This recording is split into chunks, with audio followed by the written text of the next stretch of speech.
Hello, beautiful and beloved ones. This is Lorelei from the Tightrope to 5D Music Reactions. And if you wonder about that strange title, stick around to the end. I'm going to give you a special message about this historic shift from third dimensional consciousness to fifth dimensional consciousness, which has never before happened for an entire planet. So that should be exciting. And first, though, we're going to look at a reaction to MARCELITO POMOY Con te Partirò, and there are English subtitles here. So here we go.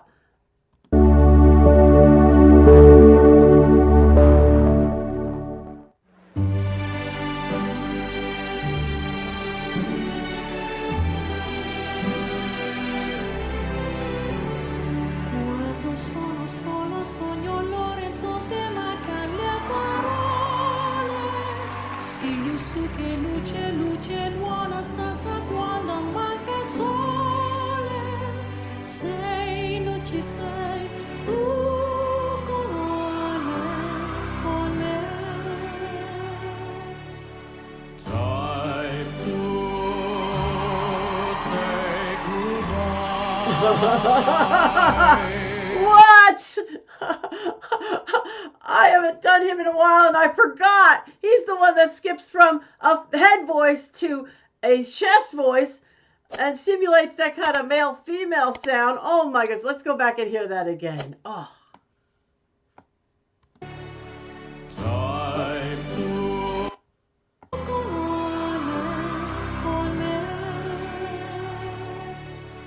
time to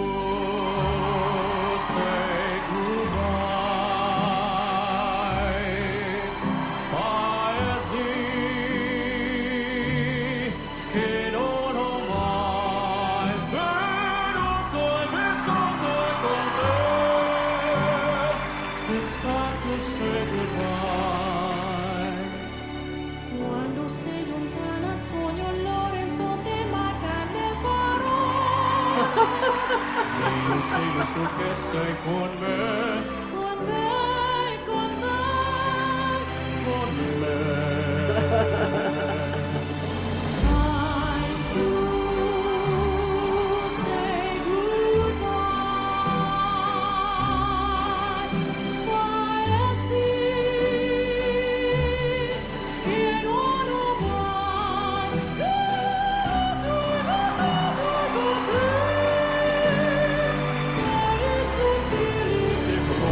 Oh, how does he even do that with a male voice and get into those high ranges like that? Holy cow! Let's hear that again.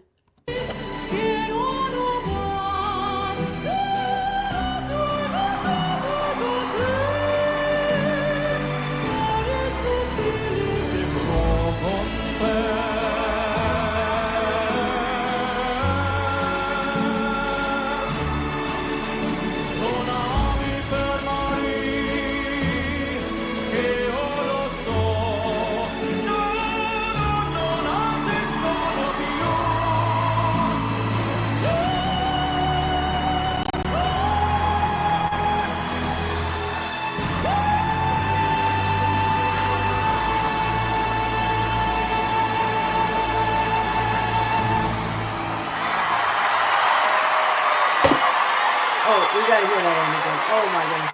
You know, you don't even need a man and a woman with him. You got it all. Holy moly.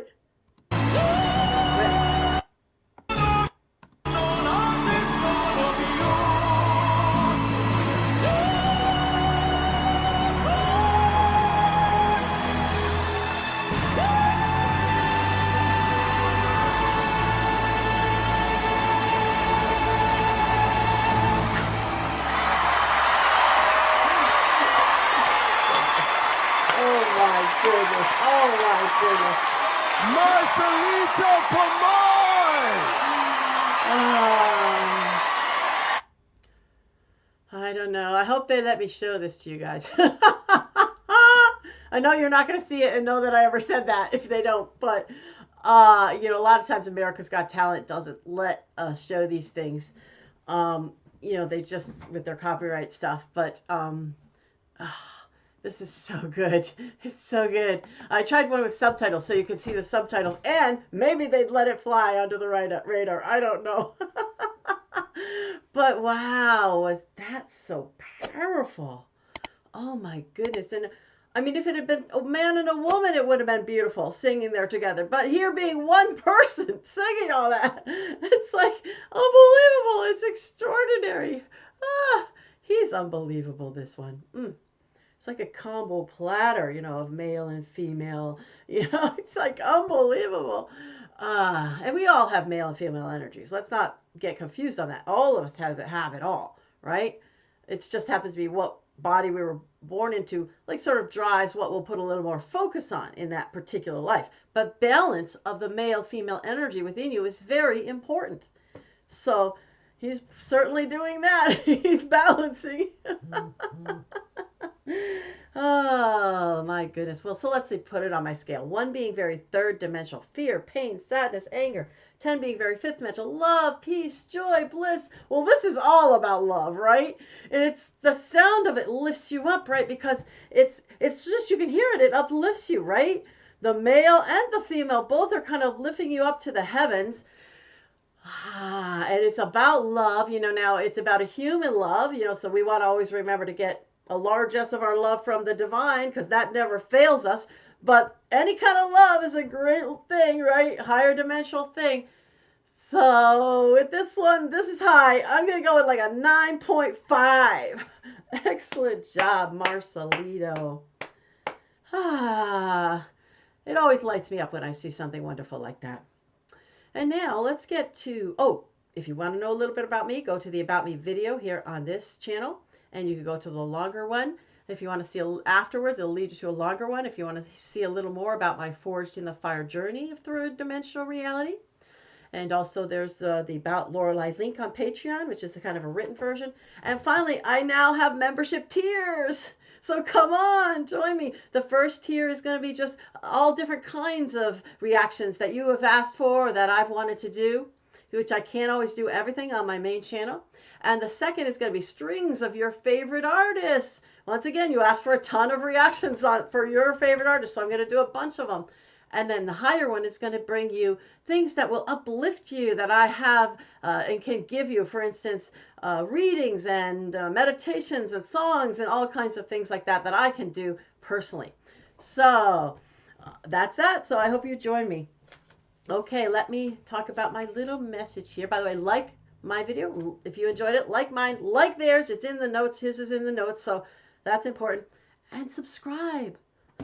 And finally, getting to my 5D message. Why can it be said that there are levels of truth? Why can it be said that there are actually levels of truth? Well, okay, so I've heard it said there was a lot of focus on my truth, my truth. In the past 30, 40 years, that started coming into being. I'll tell my truth. And someone else will say, I'll tell my truth, which is a pretty good thing, actually, because as I learned after 17 plus years of personal growth and development and also coaching others, how the world looks to everyone is totally different. Right? The same exact incident can happen, and there could be 3 people there that it's happening to, and what they're going to take out of it, how it looks to them, is totally, totally different. So each one of them has a truth of how it was for them, for instance. So something in the realm, now we're talking about this because we're moving to the 5th dimensional reality, right? So we need to accept what has been going on with the concept of truth for ever so long, and what does truth mean when we get to the 5D reality as well. So an example of my truth would be, let's say that I'm in a relationship with someone and I don't feel good about the relationship, and I stand and I tell my truth about how it's been for me. I say I feel this way and that way in the relationship, and when this goes on, this happens and so on. This is how it is for me, okay? That's my truth. See, when you get into trouble is when you take your truth and you turn it into a truth for everybody. You're this way and you're that way, and you do this and you do that, which is like telling them what their truth is. Now, an objective observer on any relationship, unless it truly, truly is objectively abusive or something, could say, yeah, no, that might not be exactly how it happened on the one side or the other side. Those are both your perspective on it. So it may be your kind of perspective, your kind of truth to you. Okay? But it may not be truth as a whole, what an objective observer will say, right? So those are examples of like my truth. If I tell my truth, if I tell what bothers me, if I that kind of thing, that's my truth, okay? And that other one could say their truth, and everybody on the planet could say their truth about anything, about how it is for them, okay? And that's objectively their truth because it's how it is for that person, okay? But then you get into what that other level of truth, which is objectively what the whole, most people would say is truth, okay? Objectively, what most people would say is truth in our physical reality is there's a microphone in front of me. This one has red hair, at least now, right? There's, she's sitting with pictures behind her. This is objectively what most people would say is true. Objectively, most people would say that, for instance, Elvis Presley is dead, and objectively, most people would say that, you walk down the street and you can see the different buildings, and they could say in my area there's this and this and this and this and this building, right? Objectively, most people would accept that as truth. And Charlie Kirk passed away. That's objectively what most people would accept as truth.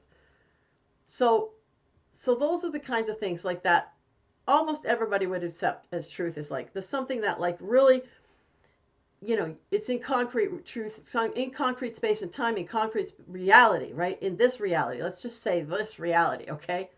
So that's what is sort of the collective truth. We're going to call that collective truth.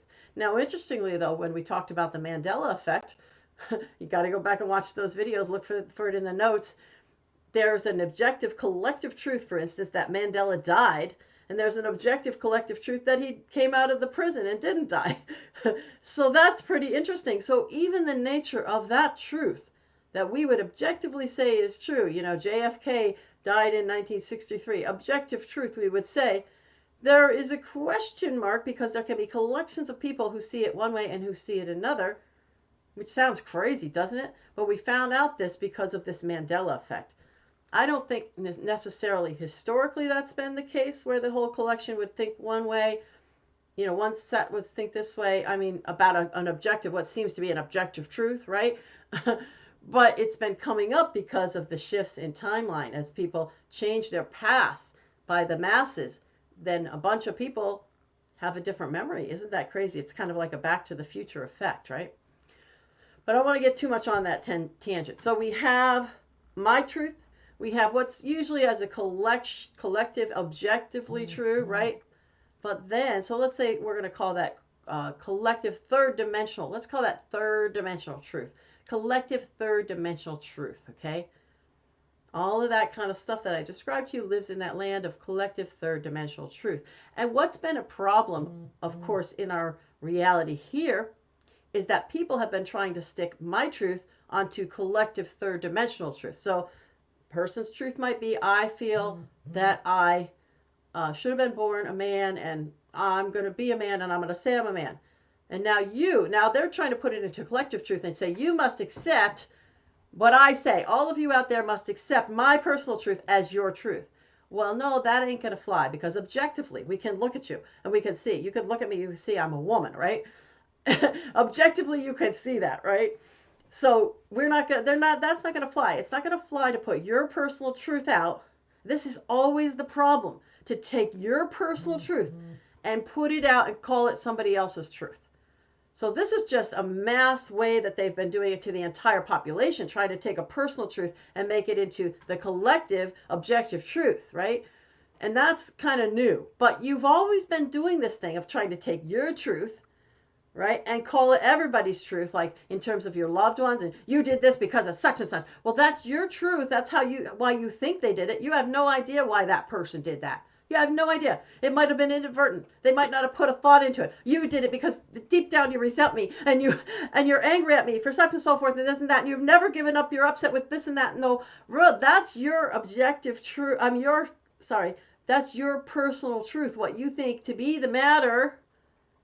It's not even truth in that. That isn't even a personal truth. That's a personal assumption about the other person, but it's a personal thing. Now you put it out there on the other person to say, this you must take is your truth.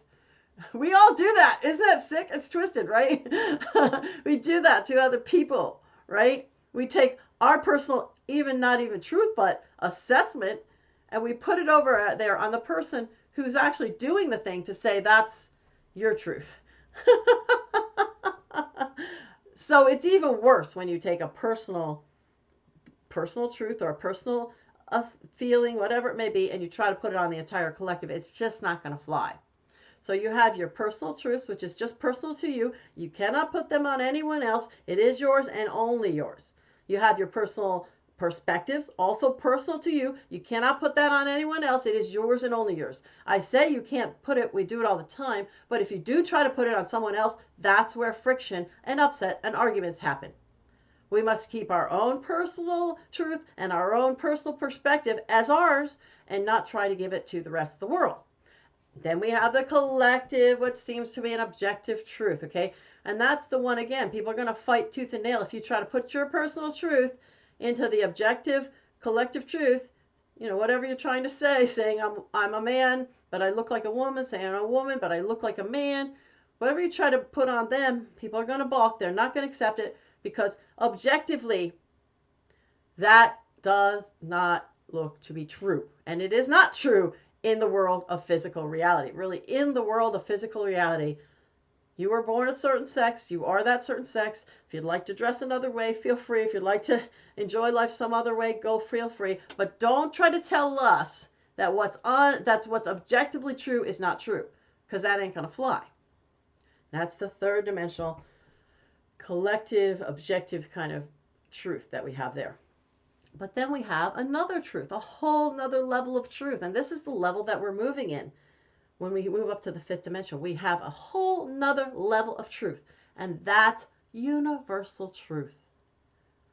Wow. Okay, well, what's universal truth? This is going to really kind of freak you out a little bit. What's universal truth? Well, one universal truth is that there is no truth. In all of these realities down here, it's all perspective. It's all perspective. That's one universal truth, okay? Another universal truth, of course, there is a consciousness, a creator consciousness that created everything. That's another universal truth. Most people would agree with it. There's a few people that would balk at it. For the most part, most people would understand that there must have been some creator consciousness. And that's universal. That's the universal truth. And universal truth, there is only love. There really is only love. Now that sounds crazy. What do you mean there's only love? Now, some people will say it in church, and we've heard it, oh, everything is love and there's all, but when you look around, it looks like there's a whole lot of other stuff that there's not, that's not love, right? But what we're talking about is that love and that creator consciousness, which many call prime creator for lack of a better word, that created everything, the good, the bad, and the ugly, didn't necessarily create it to be ugly, but created it with complete and utter freedom to go and do whatever each individual would do. Like the God's divine freedom is the highest gift of all. And so, okay, they go out and they do those things or whatever, but in the end, everything and everyone, after many lives and going through this and that and the other thing, but everyone eventually comes back to love. That's why there's only love, because we all come back to love. We come from love, we go back to love, eventually. Even the darkest of satanic individuals, living individuals, eventually, after all of their many, many, many paths are going to somehow go back to love. So now, how that happens is a whole nother video for another time, but eventually everything comes from love, and eventually everything goes back to love. So all there is love, really. No matter how that shows up in what you might call the game of this reality. So that's another universal truth. So you see, there's not too many universal truths. There's just like maybe 3, 4 of them. I'm trying to think of another one now. All is one. One is all. All is one, one is all. Again, it's another thing. We come from oneness, we go back to oneness. We're going back to the oneness. We're going back to the love as we move to the fifth dimension. So that's another one. So I'm trying to think, there's probably a couple more universal truths. I know there are, the truth of the I am presence in action within us when we use the words I am, what that produces, and so on and so forth. But pretty much there's not a whole lot of universal truths. There's just a few of them. And everything else that we think as true, as like universally true, like you think this microphone is universally true, when I have my God spark fully intact and my ability to overcome reality in every way, I can disappear this thing in a split second and it's gone. And then it comes back. Or it's gone for good. Whatever. I could disappear myself right out of this video right now. I won't say that I'm not there yet, because I won't put that in expression. When I am there, I will be able to do that. In and out, in and out. Any objective material thing, in and out, You see, that's so even to say that this thing is objectively like true, that it's here, is not even true in a universal sense. Right? Because our consciousness has power over the material world. It's probably another universal truth. The divine consciousness. I think that's part of the I am consciousness, which I do. By the way, in my third tier, I'm reading the Saint Germain 33 discourses of the I am presence. If you haven't heard of it, or if you have heard of it, it's something you need to listen to. It's unbelievable. So much power can be had there. So, yeah, what would be very handy if we stop arguing over what's true and what's not true, over who's right and who's not right, because really, except for those few little itsy bitsy things, universal truths, most of it is not. There's no real objective truth out there that can't at some level of being be dissipated. Yeah, even your physical form even can be changed and manipulated. You can become, you're in the higher dimensions. I'm a person, then I'm a horse, then I'm a unicorn, then I'm a butterfly, then I'm a, whatever I want at my desire, right? Then I'm a tree for a while, anything, like really, literally. So that's my message for you today. Stop arguing about what's truth and what's not. And even that you say, oh, there's no such thing as my truth. Yes, there is. There is in this reality. There is something that we can call my truth because it's personal to me, right? What we can't do is put it on other people and try to have it be their truth, right? Okay, beloved ones, that's my message for today. I'm sending you that beautiful fifth dimensional energy, the love, the peace, the joy, the bliss, the fun, the play, the ease. And that's what we all came here for, that fun. So it's coming at you now. Namaste. I honor the God in you.